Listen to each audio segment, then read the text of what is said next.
நம்ம வாழைக்காய் வறுவல் பண்ணிக்கலாங்க. நான் ஒரு 3 டேபிள் ஸ்பூன் எண்ணெய் வச்சுருக்கேன்.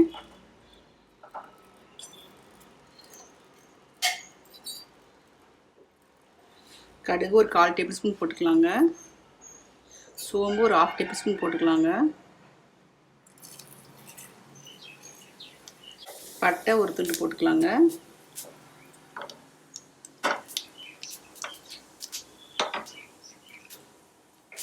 ஃபஸ்ட்டு பூண்டு பாருங்கள், ஒரு 10 பல்லு தட்டி வச்சுருக்கேன், அது போட்டுக்கலாம். நம்ம இது கொஞ்சம் வணங்கட்டும். வணங்கினதுக்கப்புறம் வெங்காயம் போட்டுக்கலாங்க. இந்த அளவுக்கு வணங்கினதுக்கப்புறம் நம்ம வெங்காயம், ஒரு வெங்காயம், பெரிய வெங்காயம் போட்டுக்கோங்க.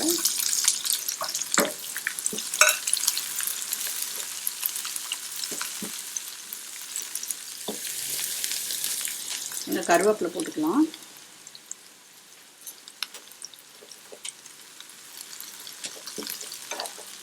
பாருங்கள், வாழைக்காய் 3 வாழைக்காய் எடுத்து மேலே தோல் சீவிட்டு பாருங்கள், இந்த மாதிரி கட் பண்ணி வச்சுருக்கேன். இப்போ இது போட்டுக்கலாங்க.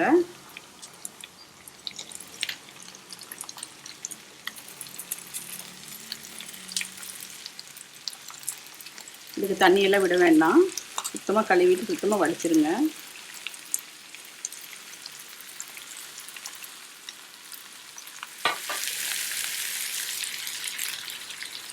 இது மஞ்சத்தூள் ஒரு 1/4 டேபிள் ஸ்பூன் போட்டுக்கலாங்க. மிளகாத்தூள் 1 டேபிள் ஸ்பூன் போட்டுக்கலாங்க.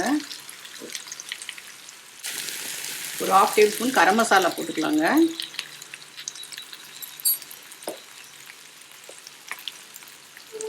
அப்புறம் எவ்வளவு தேவையோ அந்த அளவு சால்ட்டு போட்டுக்கோங்க.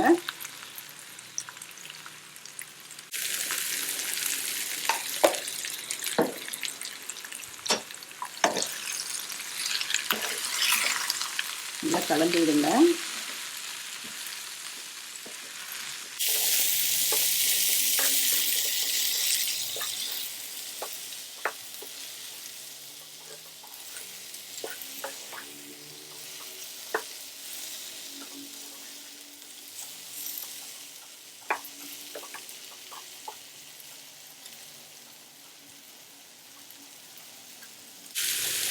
இன்னும் ஒரு 5 நிமிஷம் மூடி வைக்கிறேங்க.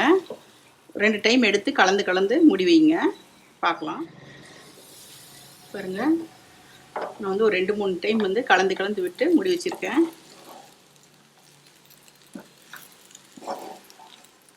தண்ணியெல்லாம் விடக்கூடாதுங்க.